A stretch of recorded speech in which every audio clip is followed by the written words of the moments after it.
अभिनय की तैयारी स्टेप नंबर 2, एक्टिंग प्रैक्टिस का जो स्टेप 2 है वो ये है। पहला स्टेप क्या था कि 5K पता करने, मतलब कि 4W 1H जो हमने लास्ट चैप्टर में कंप्लीट किया था। अब हमको जब सब कुछ पता चल गया तो हमें अब क्या करना है, उसकी इमोशनल मार्किंग करनी है। जैसे फॉर एग्जाम्पल मेन इमोशन हमने पता किया था, कैसे बोल रहा है, गुस्से में बोल रहा है। एग्जाम्पल के लिए लेते हैं, गुस्से में बोल रहा है। तो गुस्से में बोल रहा है तो हम कभी भी नॉर्मल जिंदगी में भी, आम जिंदगी में भी अगर किसी पे नाराज हो रहे हैं, गुस्सा कर रहे हैं, तो क्या 4-5-6 लाइनें जो बोलते हैं पूरे गुस्से में बोलते हैं? नहीं। उस गुस्से में कई बार एंगर होगा, मतलब गुस्सा होगा, कई बार तकलीफ होगी, कई बार फ्रस्ट्रेशन होगा, कई बार नफरत होगी, कई बार टाउंटिंग होगी, मतलब उसके अंदर भी वेरिएशन होंगे। तो जो हमने 5K में पता किया था वो तो ये था कि उसका मेन इमोशन क्या है, मतलब एक डोमिनेटिंग इमोशन हमको पता चल गया कि भाई गुस्से से बोल रहा है। गुस्से में क्यों बोल रहे हैं? क्योंकि किसी ने मुझे फाइनेंशियल लॉस दिया है और वो मेरा बहुत अच्छा दोस्त भी था। तो अगर मेरा बहुत अच्छा दोस्त था, उसने मुझे फाइनेंशियल लॉस दिया है, तो मैं बहुत गुस्से में चिल्लाऊंगा। हम बिल्कुल लापरवाह होकर चिल्लाएंगे क्योंकि दोस्त है और बहुत ज़्यादा उम्मीद थी हमें कि वो कभी भी दगा नहीं देगा, कभी भी धोखा नहीं देगा। उसने अगर नुकसान पहुंचाया है तो हमारा गुस्से का जो लेवल है वो बहुत एक्सट्रीम पे होगा।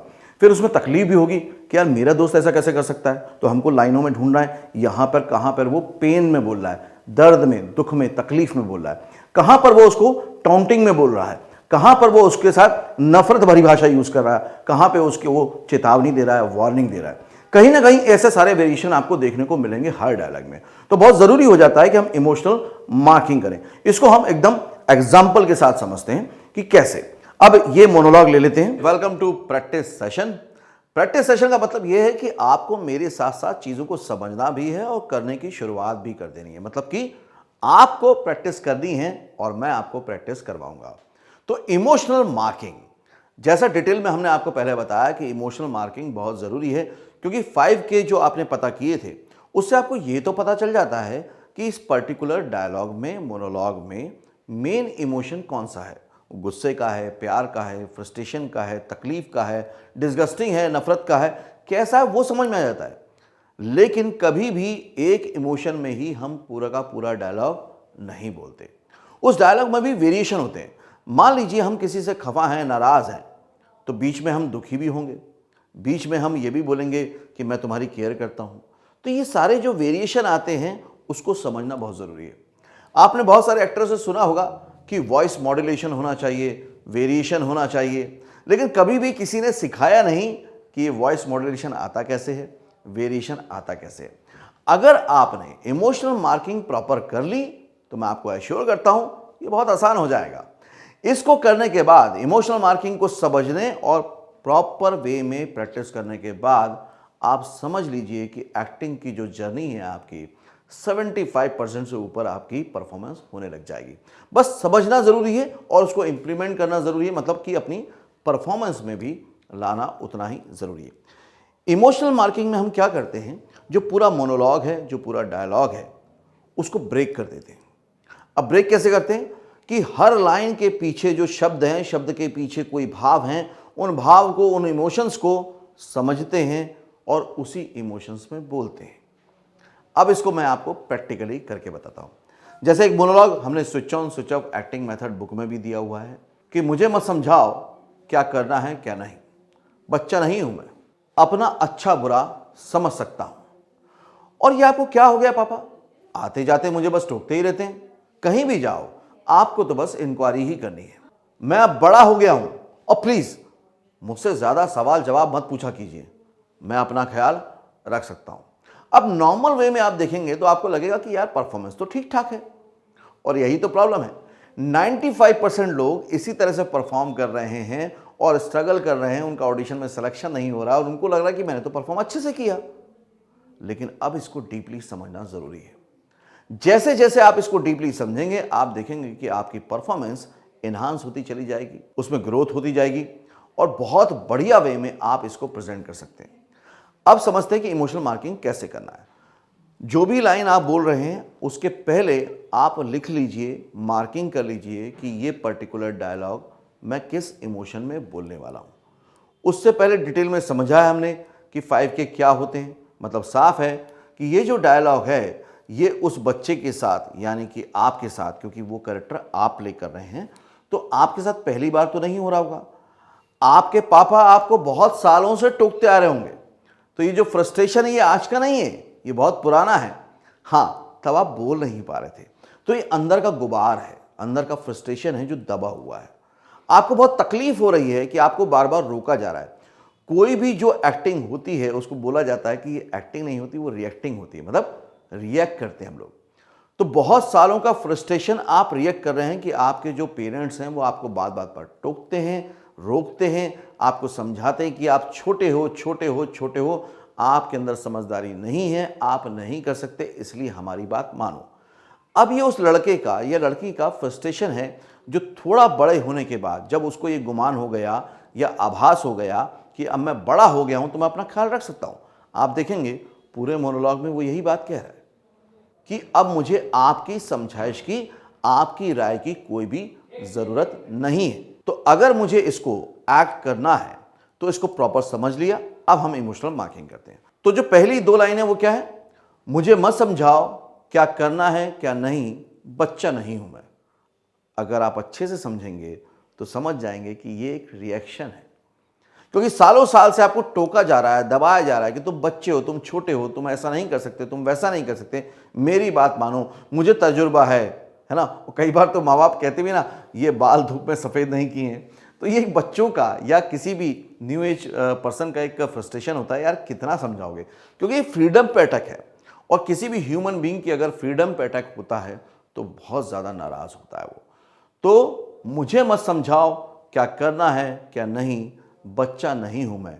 इससे पहले आप लिख लीजिए फ्रस्ट्रेशन, कि मैं बहुत फ्रस्ट्रेटेड होकर बोल रहा हूं। फ्रस्ट्रेशन सिर्फ एक ही वजह से होता है, वो ये कि मेरे अनुसार, मेरे हिसाब से काम नहीं हो रहा है, मेरे अनुसार कुछ नहीं चल रहा है। लेकिन जब हम पावरफुल होते हैं तो फ्रस्ट्रेशन पावर के साथ, मतलब एंगर के साथ और गुस्से के साथ आता है।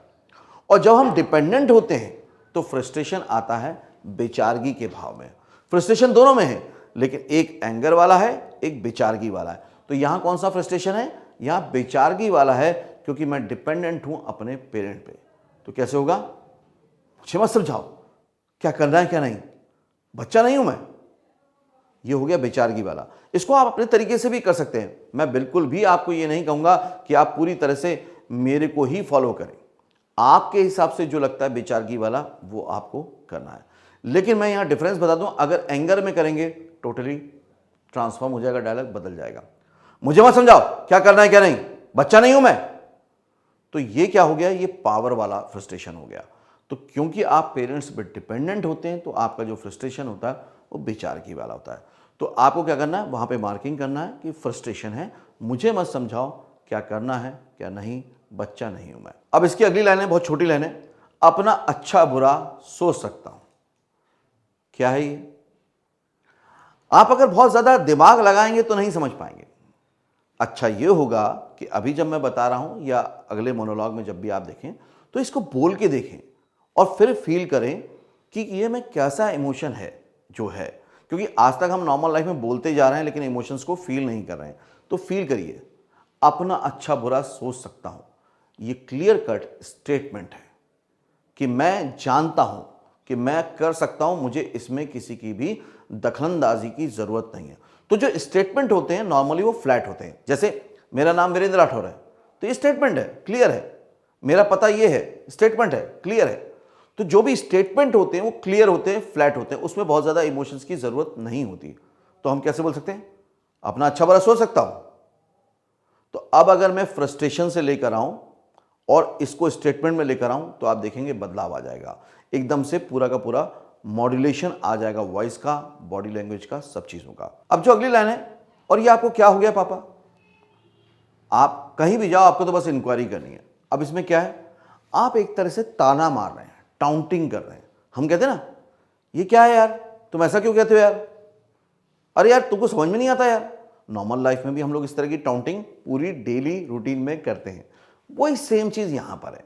तो उसको समझते हुए अब हमको ये करना है कि टाउंटिंग में बोलना। तो टाउंटिंग में कैसे बोलूंगा, और ये आपको क्या हो गया पापा, आते जाते बस मुझे टोकते ही रहते हैं, और ये आपको क्या हो गया पापा।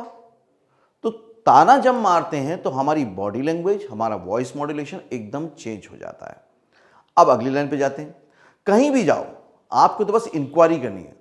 कहीं भी जाओ आपको तो बस इंक्वायरी करनी है। ये जो लड़का या लड़की कह रहा है वो बहुत तकलीफ के साथ कह रहा है, उसको नफरत है इस बात से कि यार कोई उसको कैसे टोक सकता है कि यार मैं कुछ भी करता हूं आपको गलत लगता है। नॉर्मल लाइफ में भी ऐसा होता है ना, जब भी आप किसी काम को करते हैं और आपको टोका जाता है, रोका जाता है, आपको क्या लगता है यार ये होते कौन है मुझे बोलने वाले। तो आपको क्या होता है, उस पर्सन से नफरत होती है, डिस्गस्टिंग लगता है, बुरा लगता है, गुस्सा आता है। ये मिला जुला भाव है। तो आप बहुत नफरत से बोलेंगे कि कहीं भी जाओ आपको तो बस इंक्वायरी करनी है, कहीं भी जाओ आपको तो बस इंक्वायरी करनी है। तो बहुत नफरत के साथ पूरी बॉडी लैंग्वेज होगी, वॉइस का मॉड्यूलेशन भी उसी तरह से होगा। आप देख रहे हैं अभी तक हमने जितनी प्रैक्टिस की इमोशनल मार्किंग की, कैसे वेरिएशन आता जा रहा है। अब आगे चलते हैं। अब जो अगली लाइन है वो है, मैं अब बड़ा हो गया हूं और मुझसे ज्यादा सवाल जवाब मत पूछा कीजिए। ये क्या कह रहा है वो लड़का या लड़की? वो साफ कह रहा है कि अभी तक तुमने बचपन से लेकर सालों साल तक मुझे रोका था कि तुम छोटे हो, छोटे हो, छोटे हो, तुम कोई भी डिसीजन ले नहीं सकते, तुम ये नहीं कर सकते, तुम वो नहीं कर सकते। आज मैं बड़ा हो गया हूं, मुझसे सवाल जवाब ना किया कीजिए। मतलब मेरी किसी भी बात पे अब आप रोक टोक नहीं कर सकते। ये सीधी सीधी चुनौती है, वार्निंग है कि भैया अब आज के बाद मत पूछना। आप मोनोलॉग का पूरा ग्राफ अगर समझेंगे तो कैसे पूरा का पूरा ग्राफ जा रहा है देखिए। अब यहां पे उसने डिसीजन ले लिया है कि आज के बाद मैं आपकी बात नहीं सुनने वाला। तो ये क्लियर हो गया है कि आपको मैं चुनौती दे रहा हूं, वार्निंग दे रहा हूं कि आज के बाद रोक टोक मत करना। तो वो अब जो लाइनें कह रहा है वो कह रहा है चुनौती में, वार्निंग में। तो जिस वजह से मुझे रोका जा रहा था, टोका जा रहा था कि मैं छोटा हूं, मैं अपने डिसीजन नहीं ले सकता, उसके जवाब में अब ये चुनौती में ये लाइन जा रही है, मैं अब बड़ा हो गया हूं और प्लीज मुझसे ज्यादा सवाल जवाब मत किया कीजिए, मैं बड़ा हो गया हूं। ये जवाब है, ये जवाब है एक जनरेशन को दूसरी जनरेशन का कि मैं बड़ा हो गया हूं। मतलब ये साफ है कि अब मैं आपकी बातें नहीं सुनने वाला। ये क्लियर वार्निंग है। तो इसको इस तरह से निभाएंगे तो अच्छा लगेगा, मैं बड़ा हो गया हूं। या आपके जैसे भी एक्शन आते हो, एक्शन आपके सबके अपने अपने आएंगे, जेस्चर अपने अपने आएंगे, वॉइस भी आपकी अपने हिसाब से ही आएगी। उसको आप अपने हिसाब से कीजिए, लेकिन सोच के कीजिए कि मैं वार्निंग दे रहा हूं, चुनौती दे रहा हूं, मैं बड़ा हो गया हूं और प्लीज मुझसे ज्यादा सवाल जवाब मत कीजिए। मैं बड़ा हो गया हूं, मुझसे ज्यादा सवाल जवाब नहीं कीजिए। कैसे भी बोल सकते हैं वो चलेगा, लेकिन माइंड में रहना चाहिए कि इमोशन क्या है, चुनौती का है, वार्निंग का है। अब इस मोनोलॉग की लास्ट लाइन है, मैं अपना ख्याल रख सकता हूं। मतलब साफ है कि मैं फ्रस्ट्रेटेड हो चुका हूं, दिमाग खराब हो चुका है बार बार सुन के ये बातें। तो बहुत ज्यादा फ्रस्ट्रेशन में, बहुत ज्यादा चिढ़कर बोल रहा हूं, मैं अपना ख्याल रख सकता हूं। मतलब मैं एक तरह से क्या बोलते हैं मुंबई भाषा में कि मैं कंटाल खा चुका हूं कि यार प्लीज अब मुझे ज्यादा रोको टोको मत, मैं अपना ख्याल रख सकता हूं। क्योंकि पेरेंट्स क्या होते हैं, हमेशा हर चीज़ के पीछे लगाते हैं, हम इसलिए आपको समझा रहे हैं बेटा या बेटी कि हम आपका ख्याल रखते हैं, हम आपकी केयर करते हैं। लेकिन अगर बच्चे के पॉइंट ऑफ व्यू समझोगे तो उसको ये लगता है कि उसकी फ्रीडम पे अटैक हो रहा है, तो बहुत ज़्यादा चिढ़ चुका है। अब अगर आप देखेंगे तो मोनोलॉग की शुरुआत भी फ्रस्ट्रेशन से हुई थी, लेकिन वहाँ पर बेचारगी वाला था। लेकिन यहाँ पर थोड़ा सा एंगर आ गया है और क्लियर हो गया है कि जो बात आप सालों साल से मुझे समझा रहे थे उसको छोड़ दीजिए। वही मैं आपको बता रहा हूं कि मैं छोटा था, नहीं समझ सकता था, लेकिन अब मैं बड़ा हो गया हूं तो मैं अपना ख्याल रख सकता हूं। तो बहुत ज्यादा चिढ़ के, मैं अपना ख्याल रख सकता हूं, मतलब प्लीज लीव मी अलोन, मुझे छोड़ दीजिए, मेरे पे ध्यान मत दीजिए, कोई जरूरत नहीं है मुझे आपकी। इस लेवल का फ्रस्ट्रेशन बढ़ चुका है। अब अगर आप पूरा ग्राफ देखेंगे तो आपको क्लियर होगा कि अगर मैंने इस तरह से निभाया तो आपका मोनोलॉग किस लेवल पे जा सकता है। तो जैसा मैंने बताया, इसको वैसा प्रैक्टिस करें और परफॉर्म करके देखें। और आपके पास व्हाट्सएप नंबर है ही, आप अपनी परफॉर्मेंस को भेज भी दीजिए, हमारी टीम उसको देखेगी और फीडबैक भी आपके पास पहुंचा देगी। तो मोनोलॉग है ये कि मैं कभी सोच भी नहीं सकता था कि तू मेरे साथ ऐसा करेगा। तुझ जैसा दोस्त तो क्या दुश्मन कहलाने के लायक भी नहीं है। भूल गया, अरे भूल गया वो दिन जिस दिन मैं तुझे रास्ते से उठाकर लाया था। कितना कमज़ोर और मजबूर था तू। जब तेरा कोई साथ नहीं दे रहा था तब मैंने तुझ पर विश्वास किया और तूने ये सलाह दिया मेरे विश्वास का।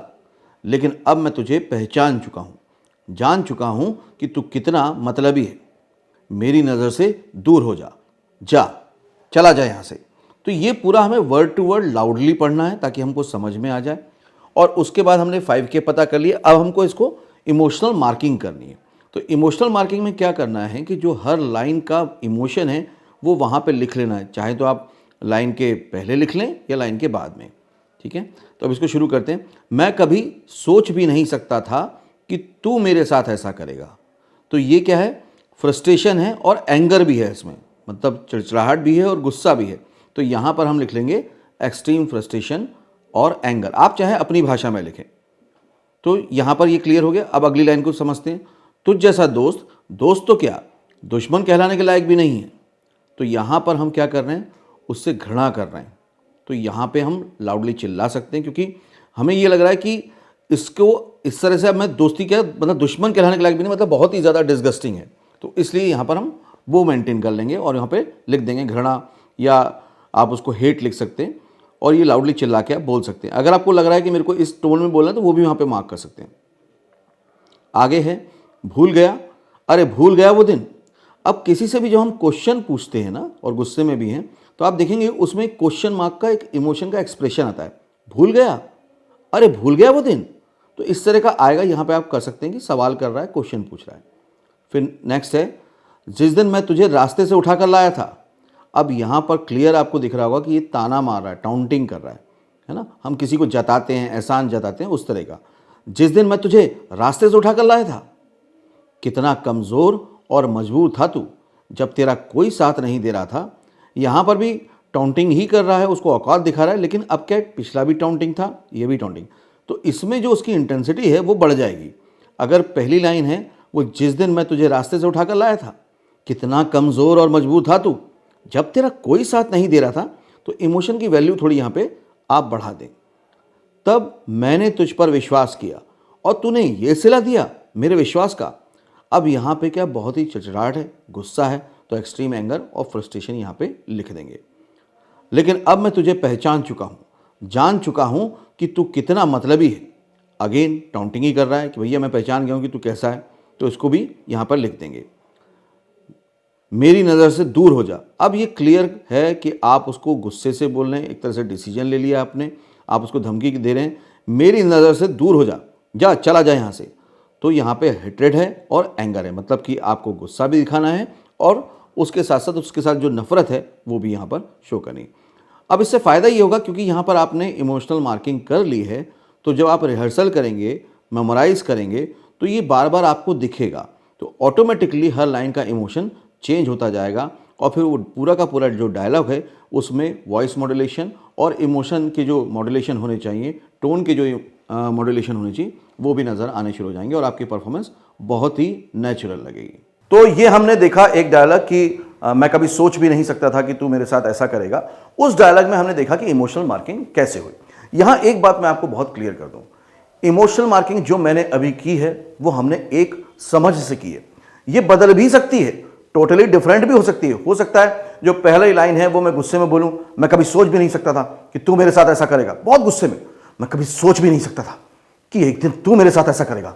या मैं इसको तकलीफ में भी बोल सकता हूं, मैं कभी सोच भी नहीं सकता था कि तू मेरे साथ ऐसा करेगा। या शॉकिंग में, आश्चर्य से, मैं कभी सोच भी नहीं सकता था कि तू मेरे साथ ऐसा करेगा। तो जो भी इमोशन आप ले रहे हैं वो उस लाइन में नजर आना चाहिए। अगली लाइंस में वो अलग इमोशन होगा तो वो बदल जाएगा, जैसा मैंने आपको एग्जांपल देकर समझाया। इसी तरह से अब आपको 2-3 मोनोलॉग्स और लेने हैं और उस पर एक सेल्फ प्रैक्टिस करनी है। आप देखेंगे कि बहुत फर्क पड़ना शुरू हो जाएगा। तो ये रोमांटिक डायलॉग है, लड़के या लड़की दोनों कर सकते हैं अपने हिसाब से। बस जेंडर के हिसाब से उसकी व्याकरण को, उसकी ग्रामर को चेंज कर लीजिएगा। मतलब जहां पर है कहता हूं वहां कर लीजिए कहती हूं, बस उसके हिसाब से हो जाएगा और ये मोनोलॉग आपका हो जाएगा। तो ये मोनोलॉग है कि एक लड़का एक लड़की से कह रहा है या एक लड़की एक लड़के से कह रही है जो उससे बहुत प्यार करता है लेकिन आज तक कभी भी कह नहीं पाया है। तो कौन कह रहा है, लड़का या लड़की जो भी आप हैं, किससे कह रहा है? अपने उस ड्रीम पार्टनर से कह रहा है जिसको प्रपोज कर रहा है। कहां पर कह रहा है? वो कॉलेज कैंपस में कह रहा है, लेकिन वो अकेले हैं। ठीक है, क्यों कह रहा है? क्योंकि वो उससे बहुत प्यार करता है, बहुत दिनों से कहना चाहता था लेकिन कह नहीं पा रहा था या कह नहीं पा रही थी। कैसे कह रहा है? नर्वस है, प्यार का एहसास है, एक्साइटमेंट है, कॉन्फिडेंस भी है, और नर्वसनेस भी है। ये बड़ा मिला जुला भाव होता है। जब भी फर्स्ट प्रपोजल के लिए हम लोग जाते हैं तो वो एक मिला जुला भाव होता है, एक अलग सा एहसास होता है और उस एहसास के साथ वो प्रपोज करना चाहता है या चाहती है।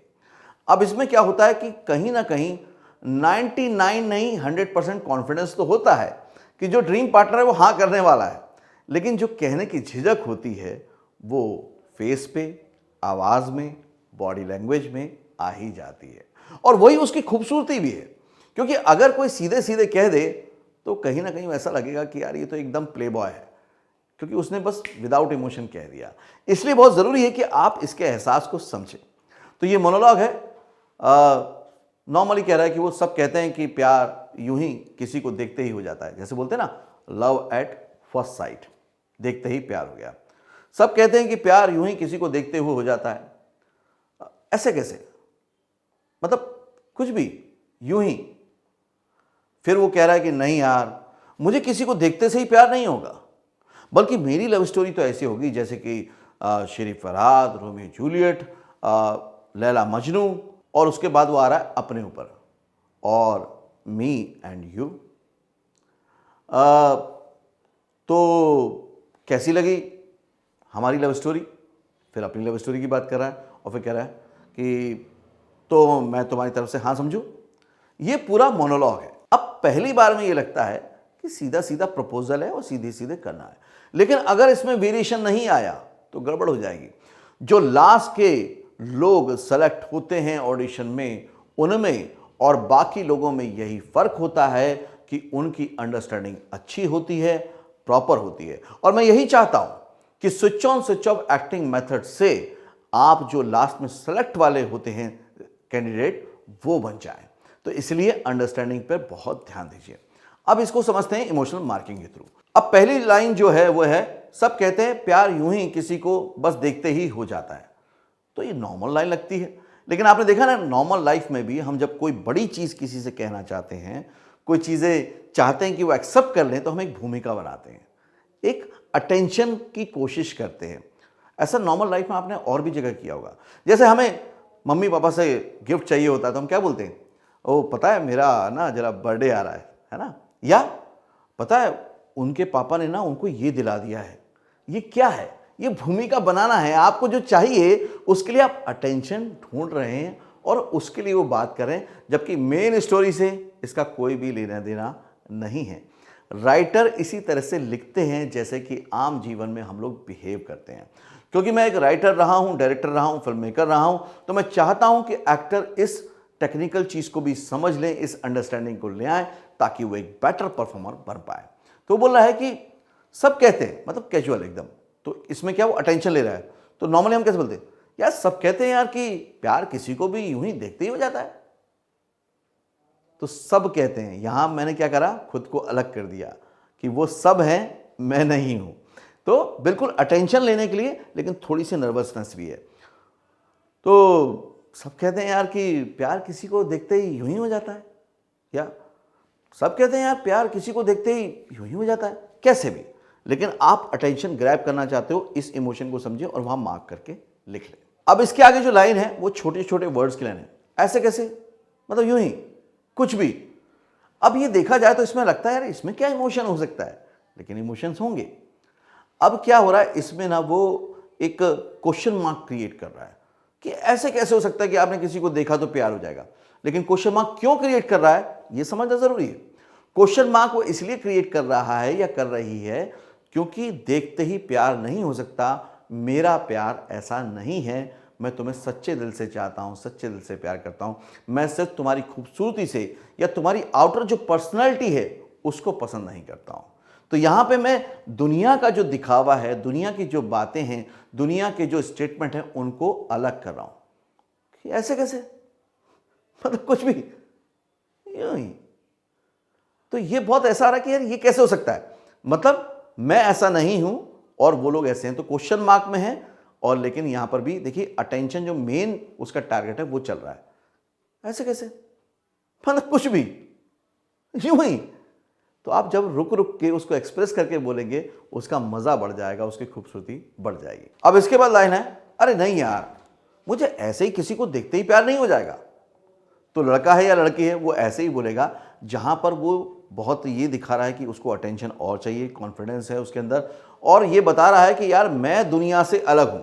जब जब आप अपने आप को दुनिया से अलग बताते हैं तो कैसे बताते हैं, एक अलग तरह का एक प्राउड या प्राइड मोमेंट होता है और उसको आप वैसे एक्सप्रेस करते हैं कि नहीं यार मैं तो यार पढ़ा लिखा हूँ, या नहीं यार मैं तो पैसा कमाता हूँ, नहीं यार मुझे तो ये आता है, मतलब ये कि मैं लोगों से अलग हूँ। तो वो जो एक कॉन्फिडेंस है वो दिखा रहे हो। अरे नहीं यार मुझे किसी को ऐसे ही देखते ही प्यार नहीं हो जाएगा। तो ये आप अपने कैरेक्टर को डिफाइन कर रहे हो कॉन्फिडेंटली कि मैं ऐसा नहीं हूं। एक्चुअली देखा जाए तो ये लड़का या लड़की अपनी पूरी स्टोरी बता रहा है कि मैं बहुत ही कमिटेड हूं, मैं बहुत ही ज़्यादा सच्चा हूं, ये जताने की कोशिश कर रहा है। तो हम कमिटेड हैं, सच्चे हैं, कॉन्फिडेंट हैं, ये हम तभी जता सकते हैं, बता सकते हैं जब वो कॉन्फिडेंस मेरी वॉइस में, मेरे फेस में और मेरी बॉडी लैंग्वेज में नजर आए। तो नहीं यार मुझे किसी को ऐसे ही देखते ही प्यार नहीं हो जाएगा, मतलब मैं ऐसा नहीं हूं। इस तरह का कॉन्फिडेंस आपको इस लाइन में दिखाना है। अब इसके आगे एक लाइन वो कह रहा है कि बल्कि मेरी कहानी तो ऐसी होगी जैसे रोमियो जूलियट, श्री फरहाद, लैला मजनू। अब इसमें वो सिंबॉलिक वे में उन लोगों के नाम ले रहा है जो कि लव के लिए मशहूर कपल हुए हैं, जिनके प्यार की सच्ची दास्तानें हमने पढ़ी हैं, सुनी हैं, या कम से कम नाम तो सुने ही हैं। मतलब वो क्लियर बता रहा है कि मेरी लव स्टोरी कैसे होगी। अब पिछली लाइन में उसने क्या कहा कि मुझे किसी को देखते ही ऐसे प्यार नहीं हो जाएगा। एक बड़ा अच्छा किस्सा है वो आपको बता देता हूं कि लैला मजनू का जो केस है, केस स्टडी, उसमें यह था कि जो मजनू था वो बहुत हैंडसम था, लेकिन लैला जो थी वो सांवली भी थी और उतनी खूबसूरत नहीं थी, लेकिन उसके बाद भी वो उसको बहुत चाहता था, बहुत प्यार करता था। मजनू बहुत अमीर भी था और लैला बहुत गरीब थी, उसके बाद भी वो उसको बहुत चाहता था, मतलब वो कमिटमेंट था, वो उसकी वाकई सच्ची शिद्दत और सच्ची चाहत थी। दुनिया को ये लगता था कि इतना हैंडसम लड़का है, इतना अमीर लड़का है, इसको तो कोई भी लड़की मिल जाएगी, लेकिन वो ये बोलता था तुम्हें मेरी नज़र से दिखता ही नहीं कि वो कितनी खूबसूरत है। तो उस लेवल की शिद्दत दिखा रहा है वो उन नामों के साथ जो कि हिस्ट्री में अवेलेबल है, कि मेरी जो कहानी होगी वो रोमियो जूलियट जैसी होगी, श्री फरहाद जैसी होगी, लैला मजनू जैसी होगी। जब भी हम कोई उपमाएं देते हैं, एग्जाम्पल देते हैं, कहीं ना कहीं हम ड्रामेटिक नहीं हो जाते। अरे तुझे मालूम है कि मैं वो धीरूभाई अंबानी ने क्या करा था, मैं कर दूंगा, तो ओवर ड्रामेटिक हो जाते हैं हम किसी का एग्जाम्पल देते हैं। तो यहां पर ये भी थोड़ा सा फिल्मी हो गया है, ओवर ड्रामेटिक हो जाएगा तो बड़ा खूबसूरत लगेगा। तो ये कैसे कहेगा कि मेरी कहानी तो कुछ ऐसी होगी जैसे कि रोमियो जूलियट, मतलब बड़े नाम है ना, मेरी कहानी तो ऐसी होगी जैसे रोमियो जूलियट, श्री फरहाद, लैला मजनू और यू एंड मी। तो यहां पर क्या हुआ, एकदम से इंटेंस हो गया, क्योंकि जो मेन बात कहनी थी अब वो कह रहा है। ये इसके ऊपर की जितनी भी लाइंस थी वो सिर्फ और सिर्फ माहौल बनाने की बात थी, एक तरह से स्टोरी बिल्डिंग था। तो वहां पर आया और अब मेन बात पे जैसे ही लड़का या लड़की आएगी तो वो इंटेंस हो जाएंगे। तो कितना अच्छा लगेगा आप देखना। और यू एंड मी, तो क्या कहती हो, है ना, फैंटास्टिक लव स्टोरी। तो इसमें नर्वसनेस भी है और मैं अपनी बात को कह दिया, उस इमोशन को रिलीज कर दिया, उसका भी एक इमोशन है। तो मैंने कहा था ना कि रोमांस में बहुत ही मिक्स इमोशन होते हैं, लेकिन ये बदलाव अगर आप लगाएंगे तभी आपका वॉइस मॉड्यूलेशन, बॉडी लैंग्वेज अलग अलग दिखेगी। तो जैसे उसने कहा कि है ना फैंटास्टिक लव स्टोरी मेरी तुम्हारी, तो आपने देखा कई बार आप जब मेन बात कहने वाले होते हैं तो हम लोग नॉर्मल बोलचाल की भाषा में बोलते हैं कि हम लोग बड़ा खिसिया के बोलते हैं, मतलब ज़बरदस्ती हंसने की कोशिश करते हैं, ज़बरदस्ती कॉन्फिडेंस दिखाने की कोशिश करते हैं, जबकि अंदर से हम बहुत नर्वस होते हैं। तो उसी वे में वो लास्ट का इमोशन गया कि है ना फैंटास्टिक लव स्टोरी मेरी तुम्हारी, तो थोड़ा फंबल वंबल भी होगा तो उसमें अच्छा लगेगा। और उसके बाद उसने देखा कि अभी जवाब मिलने में देर है और ना वो सुनना नहीं चाहता, तो वो चाहता है कि वो हाँ ही हो, क्योंकि उसी के लिए तो उसने ये पूरा का पूरा डायलॉग बोला है, लाइंस बोली है। तो मैं तुम्हारी तरफ से हाँ समझूं, मतलब ये है कि मुझे एक्सेप्टेंस चाहिए, लेकिन नर्वसनेस भी पूरी तरह से है। जैसा मैंने मोनोलॉग के शुरुआत में कहा था कि जब भी इस तरह के लव प्रपोजल होते हैं तो कभी भी एक दो बार में नहीं होते हैं। तो राइटर भी जब लिखते हैं तो सोच समझ के लिखते हैं कि कई बार उसकी बहुत ज़्यादा दिनों तक प्लानिंग होती है, सोचा समझा जाता है कि कि जो मेरा ड्रीम पार्टनर है वो मुझे पसंद करता है नहीं करता है, वो मुझे अच्छा लगता है नहीं लगता है, वो मेरी केयर करता है कि नहीं करता है, वो मेरे बारे में पूछता है नहीं पूछता है, उसके बाद हम इस सिचुएशन तक पहुंचते हैं। तो ये लड़का या लड़की उस सिचुएशन तक पहुंच चुका है, इसलिए उसका कॉन्फिडेंस इस तरह का है कि वो लास्ट में बोला तो मैं तुम्हारी तरफ से हाँ समझूं। मतलब जब कुछ नहीं हो रहा है तो उसको हाँ में माना जाता है। ऐसा भी आपने लव प्रपोजल में सुना होगा। तो आई होप कि ये डायलॉग भी बहुत अच्छे से आप समझ गए होंगे। इमोशनल मार्किंग को समझ लिया तो एक्टिंग की लाइफ झींगा लाला। मतलब ये कि बहुत इजी हो जाएगी, बहुत स्मूथ हो जाएगी, बहुत आसानी से आप कर पाएंगे। बस इसी तरह से मजे मजे में करते रहिए, परफॉर्मेंस का प्रेशर मत रखिए। एक मोनोलॉग को 4, 5, 10 बार प्रैक्टिस कीजिए, तभी आप बहुत अच्छे से ट्रेन हो पाएंगे। ओके, तो ऑल द वेरी बेस्ट, इसको अच्छे से प्रैक्टिस कीजिए। अब एक और मोनोलॉग पर प्रैक्टिस करते हैं। ये मोनोलॉग है एक लड़के का जो एक लड़के से बात कर रहा है, कॉलेज कैंपस में ही है। लेकिन यहाँ पर स्थिति ये है, कौन बोल रहा है? एक लड़का है जो कि हीरो है, पॉजिटिव कैरेक्टर है। किससे बोल रहा है? विलन से बोल रहा है, मतलब नेगेटिव कैरेक्टर से बातचीत कर रहा है, जो कि उसको अभी वो डरा रहा था, धमका रहा था। लोकेशन आपको क्लियर है कि कॉलेज कैंपस है। क्यों बोल रहा है? इसलिए बोल रहा है कि उस विलन ने अभी अभी बोला है कि जो गर्लफ्रेंड है इसकी सलीना, उससे दूर रहा कर क्योंकि वो मेरी गर्लफ्रेंड है। तो ये एक तरह से जैसे ट्रायंगल लव स्टोरी होती है उस तरह का एक पूरा का पूरा सीन है। तो उसमें विलेन ने अभी अभी उससे कहा है कि सलीना सिर्फ मेरी है। उसका ये रिएक्शन निकाल रहा है क्योंकि ये जानता है कि सलीना तो मुझसे प्यार करती है और हम दोनों की डेट चल भी रही है, हम दोनों एक दूसरे को पसंद करते हैं, चाहते हैं, ये सब कुछ जानता है। और उसको एक बंदा आके डरा रहा, धमका रहा है जो कि बहुत अमीर है। कैसे बोल रहा है? क्योंकि ये बहुत कॉन्फिडेंट है, पॉजिटिव है, हीरो है। तो ये कैसे बोलेगा? फुल कॉन्फिडेंस के साथ बोलेगा, मस्ती के साथ बोलेगा। ठीक है, तो ये पूरा हमने 5K समझे। अब इसकी परफॉर्मेंस को समझते हैं। लाइंस क्या है? ओ, मैं तो सही में डर गया। एक्टिंग अच्छी कर लेता तू। और क्या कह रहा था तू?